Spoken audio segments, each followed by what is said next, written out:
साथियों, आज हम पेज नंबर 69 के ऊपर दिया गया 3.6 पैरा से स्टार्ट करते हैं, जो कि है आपका दशमलव की स्थितियां ज्ञात करना तथा उनकी तुलना करना। और ये दशमलव के लिए बहुत ही आईएमपी पैरा है। तो लाइन टू लाइन आपको पढ़ना है ताकि आप पूरी बुक को बेहतर समझ सकें। थोड़ा सा समय ज़्यादा लगता है, लेकिन आपको यदि यहाँ पर ये सारी चीज़ें क्लियर हो गई तो आप JEE तक मैथमेटिक्स को नहीं भूलेंगे, नहीं तो बार बार आपको मैथमेटिक्स में प्रॉब्लम आएगी। तो ये एनसीईआरटी की बहुत ही इम्पोर्टेंट बुक है जिसे आपको डिकोड करना आना चाहिए। आइए दशमलव संख्या 1.4 पर विचार करें। दशमलव संख्या 1.4 पर आपको विचार करना है। यह 1 इकाई और 4 दशांशों के समान है। तो 1.4 का क्या अर्थ है? 1.4 का अर्थ है कि एक तो पूरी इकाई है, ये एक पूरी इकाई है। इसके बाद दशमलव के बाद कितना है? 4 है, तो ये 4 दशांशों के समान है। यानी कि 1 + 4/10 ये इस प्रकार से लिखा हुआ है। इसका अर्थ है कि 1 और 2 के बीच की इकाई को 10 समान भागों में विभाजित किया गया है। इसमें से 4 भाग लिए जाते हैं, अतः 1 और 2 के बीच में 1.4 स्थित है। ये तो क्लियर हुआ 1.4 से कि 1 और 2 के बीच में यह स्थित है। तो 1.4 की पोजीशन क्या है? 1 इकाई से लेकर 2 इकाई के बीच में है। ये आपका 1.4, क्योंकि 1 के बाद दशमलव लगा हुआ है, यानी कि ये 2 इकाई से छोटा है और 1 इकाई से बड़ा है। एक संख्या रेखा खींचिए तथा 1 और 2 के बीच की इकाई को 10 समान भागों में विभक्त कीजिए, विभाजित कीजिए, इनमें चौथा भाग लीजिए। इस प्रकार हम संख्या 1.4 प्राप्त करते हैं। तो यहाँ पर यह संख्या रेखा दी गई है। ये क्या है? आपकी संख्या रेखा है। इस संख्या रेखा के ऊपर 1.4 को यहाँ पर बताया गया है। तो ये आपकी 1 इकाई, ये आपकी 2 इकाई। 1 और 2 इकाई को 10 समान भागों में विभाजित किया है। 10 समान भागों में विभाजित किया, तब जाकर आपका ये 1 के बाद होता है 1.1, फिर 1.2, फिर 1.3 और ये आपका 1.4 हो जाता है। तो यहाँ पर पोजीशन आपकी 1.4 की होगी, जो कि 2 से छोटा है और 1 से बड़ा है। ठीक, चलिए इसके बाद संख्या रेखा पर 1 और 1.1 के बीच सभी विभाजनों के नाम लिखिए। अब क्या किया उन्होंने? 1 और 1.1 किसके बीच? 1 और 1.1 के बीच 10 भाग बना दिए, नए भाग, 10 समान भाग बना दिए। अभी हमने इसके अंदर देखा था सिर्फ 1 और 2 इकाई के बीच में 10 समान भाग थे, तो हमने इस प्रकार से उनको लिख दिया। अब इनके बीच, ये दोनों के बीच 1 और 1.1 के बीच फिर 10 भाग बना दिए। तो ये 10 भाग इन्होंने यहाँ पर बना दिए 1 और 1.1 के बीच। तो 10 भागों को हम क्या-क्या लिख सकते हैं, आपको यह बताना है। तो यहाँ पर 1.04 लिखा है, तो ये आपका भाग हो जाएगा 1.01। ये वाला भाग हो जाएगा 1.02। इसके बाद तीसरा भाग ये हो जाएगा 1.03। ये 1.4। ये वाला पार्ट हो जाएगा 1.05। इस प्रकार से आगे बढ़ते जाएंगे तो ये आपका हो जाएगा 1.09। फिर ये हो जाएगा नेक्स्ट वाला 1.1। कैसे हो जाएगा 1.1? 9 के बाद 10 आना चाहिए। तो ये वाला जो भाग है इसको हम समझ लेते हैं, ये 1.10 हो गया। अब दशमलव के बाद 1 है और लास्ट में 0, जिसका कोई अर्थ नहीं है, और इसको ही हम 1.1 लिख सकते हैं या लिखते हैं। ठीक, समझ गए? ये लिखने में ऐसा होता है, इसलिए ये आपका इस प्रकार से लिखा जाएगा। बिल्कुल क्लियर? चलिए आगे बढ़ते हैं। और ये आप पढ़ने में आपको अच्छा लगता हो, समझ में आ रही हो मेरी बात, तो आप लाइक ज़रूर कीजिए, ताकि आपका मैसेज तो मुझे पहुँचे कि आप बेहतर पढ़ रहे हैं, मैं बेहतर पढ़ा रहा हूँ। पहचान कीजिए और दिए हुए अक्षरों के सम्मुख दशमलव संख्या लिखिए। अब आपको अगेन वही कार्य करना है। अब यहाँ 5 है, यहाँ 5.1 है, यहाँ 5.3 है, यहाँ 5.4 है। अब इसके सम्मुख आपको अक्षर लिखे हुए हैं A, B, C, D। अब ABCD की वैल्यू लिखना है आपको। A क्या है, B क्या है, सी क्या है और डी क्या है, इन सभी को यहाँ पर आपको लिखना है। ठीक है, अब आप देखें 5 और ये 5.1, अभी जस्ट हमने 1 और 1.1 के बीच के जो भाग थे उनको 1.01 इस प्रकार से लिखा, तो ये क्या हो जाएंगे, ये आपका 5 है और ये भाग आपका हो जाएगा 5.01। ठीक है, ये वाला पार्ट आपका 5.01। तो इस हिसाब से ये वाला ए कितना हो जाएगा, ये वाला ए आपका हो जाएगा 5.09, इतना हो जाएगा ये। और बी कितना हो जाएगा, अब 5.1 के बाद आगे बढ़ रहे हैं, तो 5.1 के बाद और यहाँ 5.3 है, इसका मतलब 5.2 कहाँ आ जाएगा आपका, 1 मिनट, अब यहाँ देखते हैं कितने भाग है, 1 2 3 4 5 6 7 8 9 10, ये बराबर 1 2 3 4 5 6 7 8 9 10, तो ये आपका 5.2, तो सी वाला तो हो गया आपका 5.2। ठीक, अब 5.1 और 5.2 के बीच पड़ रहा आपका बी वाला, तो 5.10, 5 यहाँ पर आपका ये वाला आ जाएगा 5.11। ठीक है, नेक्स्ट आपका आ जाएगा 5.12।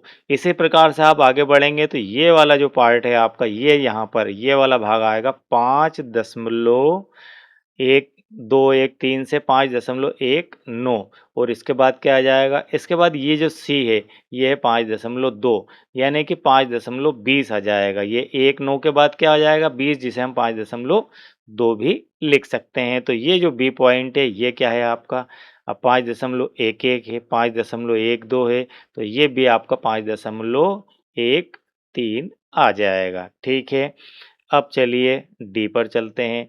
यहाँ 5.3, तो जैसा हमने 5.1 और 2 के बीच, तो 5.3 और 4 के बीच, तो 5.31, ये डी वाला 5.31 से लेकर ये आपका 5.39 और ये 5.40, ये आपका इस प्रकार से भी लिखा जा सकता है 5.40, ऐसे भी आप इसको लिख सकते हैं इस वाले को। ठीक है, जिसे आप 5.4 भी पढ़ सकते हैं। बिल्कुल क्लियर समझ में आ गया, बहुत ही बढ़िया चीज़ दी गई है, इसको आपको बेहतर समझ में आना बहुत ज़रूरी है।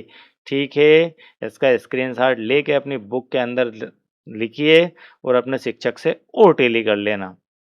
चलिए, आगे है शून्य की दुविधा, जो आपको मैंने अभी बताया था कि ये शून्य की दुविधा इसके बारे में है। सोनू कहता है कि 2 को 0.20 भी लिख सकते हैं, तो दशमलव ये आपका 0.2 है। क्या आप इसको ऐसा लिख सकते हैं कि 0.20 ऐसा लिखा जा सकता है क्या? या ऐसा भी लिख सकते हैं कि 0.200? तो यस, हम इसको ऐसा लिख सकते हैं। दशमलव के बाद 2 है अंक, उसके बाद आप 50 बार 0 लगा दो, उसका कोई फ़र्क नहीं पड़ता, या फिर आप इसको ऐसा भी लिख दो तो कोई फ़र्क नहीं पड़ता। ज़रा सोचती है कि दाईं ओर शून्य लगाने पर उस दशमलव संख्या का मान बदल सकता है, तो आप क्या सोचते हैं? तो हम तो यही सोचते हैं कि नहीं बदल सकता।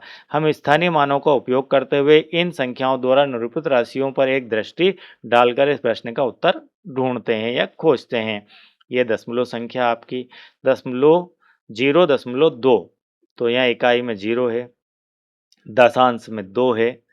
ठीक है, इकाई में यानी कि दशमलव के इस तरफ आपका इकाई, दहाई, सैकड़ा, और दशमलव के इस तरफ दशांश, शतांश और सहस्त्रांश आता है। ठीक है, तो इकाई के इस तरफ कुछ भी नहीं है तो 0, दशांश में 2 है, और शतांश नहीं है, सहस्त्रांश नहीं है। यहाँ पर आपका 0.20 में इकाई 0, दशांश 2, शतांश में 0 दिखाई दे रहा है, ये वाला। ठीक है, और यहाँ पर 200 यानी दशांश में आपका 2 है, शतांश में 2 है, और सहस्त्रांश में 0 है, तो ये 0 शतांश और सहस्त्रांश में है। इसके बाद यहाँ पर 0.02 है, तो ये तीनों तो आपके एक जैसे हो गए। ठीक है, इनका मीनिंग एक ही है। अब ये अलग हो गया, ये 0.02 है, तो यहाँ दशांश में 0 है और शतांश में 2 है। अब आप यहाँ इस तरफ 0 लगा सकते हैं, लेकिन आप इस 0 को हटा नहीं सकते, इसका मीनिंग होता है। अब यहाँ 0.02 है, तो 0.02 का अर्थ है दशांश 0 है, शतांश 0 है और सहस्त्रांश में 2 है, यानी कि 2/1000 लिखा हुआ है ये। शतांश में 0 है, यानी कि 0 गुणित 1/100 है, और शतांश में 0 यानी कि 0/0 गुणित 1/10 है। इस प्रकार से आप इसे समझ सकते हैं। हम देख सकते हैं कि 0.2, 0.20, 0.200 सभी समान है। अभी आपको मैंने बताया कि ये सारे समान है, एक जैसे हैं, क्योंकि ये एक ही राशि को निरूपित करते हैं जो कि दशांश 2 है, परंतु ये तीनों भिन्न हैं। तो यहाँ पर ये 2 आपके लिखा हुआ है, ये वाला और ये और ये, इन तीनों का मीनिंग अलग-अलग है। ठीक है? चलिए आगे बढ़ते हैं। आपको देखने में एक जैसा लग सकता है लेकिन अलग-अलग है। क्या आप बता सकते हैं कि उपरोक्त में से कौन-सी संख्या सबसे छोटी है, कौन-सी सबसे बड़ी है?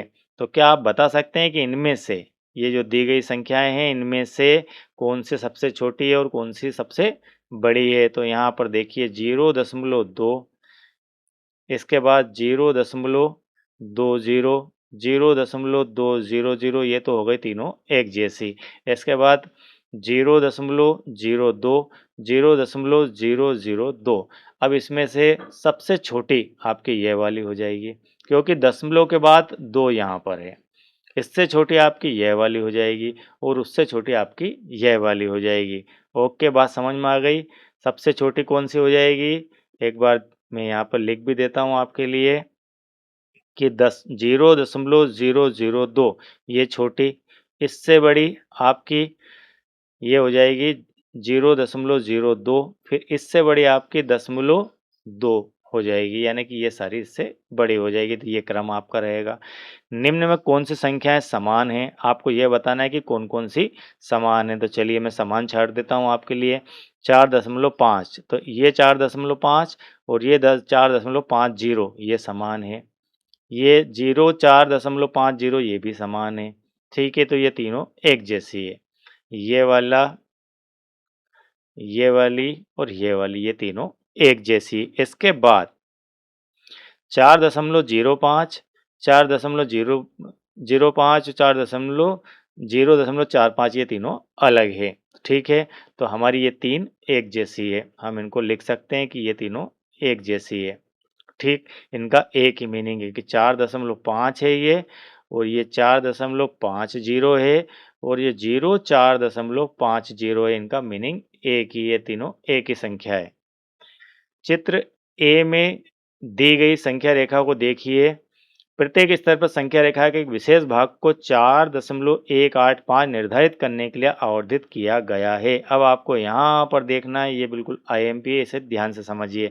और चित्र बी के अंतिम रेखा में उस दशमलव संख्या की पहचान कीजिए जिसे यहाँ प्रश्नवाचक चिन्ह द्वारा व्यक्त किया गया है। तो आपको यहाँ पर ध्यान रखना है अब कि ये लास्ट में 4.185 दिया गया है, तो यह आवर्धित करके इसको झूम करके यहाँ तक आए हैं, तो क्या क्या आना चाहिए यहाँ पर, यह आपको बताना है। सबसे पहले हम देखते हैं कि ये 0 से 10 है। ठीक है, बड़े ही ध्यान से समझिए, बहुत ही आईएमपी मामला है ये। इसको चूक गए तो बहुत बड़ी चीज आप यहाँ पर छोड़ देंगे। 0 से 10 है, यानी कि ये सब क्या है? ये सब है आपके 1 से 10 तक के। 1 यूनिट, 2, 3, ये आपकी यहाँ पर 4, ये आपकी 5, ये 6, ये 7, 8 और 9 और ये 10 हो गई। ठीक, अब क्या किया? ये बॉक्स को आपको देखना है, इस बॉक्स को देखना है। ये बॉक्स किन-किन के बीच में है? 4 और 5 के बीच में है। तो ये 4 और 5 को फिर झूम किया। इस बॉक्स को इन्होंने अगेन झूम किया। ये आपका 4 है, ये आपका 5 है। ठीक, 4 और 5 को उठा के झूम कर दिया। तो 4 और 5 को उठा के झूम कर दिया, तो ये क्या है? ये आए आपके 4.1, 4.2, 4.3, 4.4, 4.5, 4.6, 4.7, 4.8, 4.9 और ये 4.10, यानी कि आपका हो गया 5। ठीक है, अब यहाँ पर 4.1, इस बॉक्स को देखिए, ये क्या है? 4.1 और 4.2, इन दोनों को फिर झूम किया गया। इसको झूम किया तो ये 4.1 और ये 4.2 2। अब इसके बीच में क्या-क्या आएगा? तो 4.1 और 4.2 के बीच आएगा 4.11, 4.2, 1-2, 4.13, ये आपका 4.14, 4.15, 4.16, 4.17, ये आपका 4.17, 4.18, 4.19, ये 4.19 है और ये आपका है 4.18, ठीक है। 1-9 के बाद 4.2। अब इन दोनों को अगेन झूम किया गया है, ठीक है। किस-किस को? 4.18 और 4.19 को। जब इसको झूम किया तो ये आया 4.185, ये के से आया। तो यही इसकी पोजीशन बताई जा रही है कि ये जो आपका एरो का निशान था, इसको आपको इतना झूम करके देखना पड़ेगा, तब जाकर आपको इस एरो का पता चलेगा कि ये क्या है, ये कितना है, ठीक है। रेड कलर वाली जगह पोजीशन क्या है? तो ये 4.185, तो 4.18 था ये, ठीक है। तो ये आपका क्या हो गया? 4.181, ठीक। ये 4.182, 4.183, 4.1, ये आपका हो जाएगा 4.184, ये 4.185 हो गया। और इसी प्रकार से ये आगे बढ़े तो 4.19 आ जाएगा आपका, ठीक। और ये लास्ट का क्या आएगा? 4.189 आएगा। और 9 के बाद 10, यानी कि 1 अंक यहाँ पर बढ़ जाएगा, 4.19 हो जाएगा ये। अब इसी प्रकार से ये आपको एग्ज़ाम्पल दिया गया है। अब आपको इसको फिल करना है कि ये क्या आएगा। तो ये फाइनली आपको एक-एक करके समझ गिरेगा कि ये क्या है। तो ये आपका यहाँ पर 4 है और ये आपका 5 है, ठीक? सॉरी, ये आपका 3 है और 4 है। ये आपका यहाँ पर 1, 2, 3 है और 4 है, ठीक। तो अब हमने किसे झूम किया? ये यहाँ पर 3 आएगा, यहाँ पर 4 आएगा। 3 और 4 को झूम किया, तो यहाँ पर आ गया आपका 3.1, 3.2, तो ये आपका आ गया 3.1, 3.2, 3.3 और ये आपका 3.9 और ये आपका 4 हो गया। अब आपने झूम किसे किया? 3 और 3.1 को झूम किया, ठीक है। 3.0 समझ लो आप इसे, और ये 3.1 है। तो यहाँ पर आपका 3.0 से लेकर 3.1, अब इसको हमें एक्सप्लेन करना है, तो इसको लिख सकते हैं हम 3.01, 3.02। इस प्रकार से आगे बढ़ेंगे तो यह आपका हो गया 3.03 और यह आपका हो गया 3.04। और आगे बढ़े तो 1, 2, 3, 4 और यह आपका हो गया 5, यह आपका हो गया 6, ठीक है। तो 3.06, 3.07, 3.08, ये हो गया 3.09 और ये आपका होता है यहाँ पर 3.10, यानी कि 3.1 लिखा जाएगा, ठीक है। आप इसको ऐसा भी लिख सकते हैं, 3.10 लिखें या 3.1 लिखें, दोनों एक ही बात है। अब हमें इसको एक्सप्लेन करना है कि इसको 3.05 और 3.06 इन दोनों को एक्सप्लेन करना है, तो क्या आएगा? अब हम इसके बीच में, इन दोनों के बीच में 10 भाग बना रहे हैं। 10 भाग बना रहे हैं तो आपका ये भाग 3.051, ठीक। नेक्स्ट आपका ये वाला 3.052, इसी प्रकार से ये 3, 4, 5, 6, 7, 8, 9, तो ये आपका जो पार्ट है जिसको यहाँ पर दिया गया इंडिकेट कि इसको आपको दिखाना है कि ये कितना होगा, तो ये हो जाएगा, तो ये आपकी हो जाएगी 3.059, ठीक है। ये हो जाएगी 3.059 और ये वाली जो पोजीशन है, ये वाली आपकी हो जाएगी नेक्स्ट में 3.060, ठीक है। तो अब आप इसको लिख सकते हैं, ये आपकी ये वाली है, ठीक है, ये वाली है। अब आप इसको समझ गए होंगे, तो अब आपकी ये क्या आ रही है? ये आपकी ये आंसर यहाँ पर लिखा है 3.059, इसकी ये पोजीशन है। तो इस प्रकार से आपको समझना है। एक बार और इस पर आप प्रकाश डाल लीजिए। 0 से 10 के बीच में ये आपका 3 और 4 है। कहीं मैंने गलती कर दी हो देख लेना, 1, 2, 3, 4। तो यहाँ पर इसको एक्सप्लेन करा तो 3 ये आपका और ये आपका हो गया यहाँ पर ये वाला 4। तो 3 और 4 को लिखा है हमने, ये आपका 4 वाला पॉइंट है। 3.9 ये वाला हो गया आपका, ठीक है। ये 3.1 हो गया, 2, 3, 4, 5, तो ये आपका यहाँ 3.5 होता है। अब आप इन दोनों को 3 और 3.1 को, तो 3.1, 3.0, 3.0 और 3.1, इनके बीच में 3.11 अंक आपको बढ़ाते जाना, 0 के बाद 1, 2, 3, ठीक है। फिर आप दशांश के बाद शतांश बढ़ाएँगे, फिर सहस्त्रांश बढ़ाएँगे, तो इस प्रकार से आप आएँगे तो यहाँ पर पहुँच जाएँगे। तो ऐसे ही संख्या रेखाएँ निम्नलिखित दशमलव संख्याओं के लिए बनाइए। तो इसके लिए मैं आपको बनाकर नेक्स्ट वीडियो के अंदर दूँगा और इसका वीडियो ही अलग बना दूँगा, ठीक है? जिससे आपको बेहतर ये समझ में आ जाए। तो एक ये वाला पार्ट और ये बाकी ये वाला हम नेक्स्ट वीडियो के अंदर कंप्लीट करेंगे। आई होप कि इतना पार्ट आपको बिल्कुल आज क्लियर समझ में आ गया होगा। और यदि आप चैनल के साथ नए हैं, मुझे पहली बार देख रहे हैं, चैनल को समझ रहे हैं और आपने अब तक चैनल को सब्सक्राइब नहीं किया है, तो चैनल को सब्सक्राइब कीजिए। वीडियो आपके लिए हेल्पफुल हो, बेहतर हो, तो इसे एक लाइक करना ना भूलें। Thank you very much.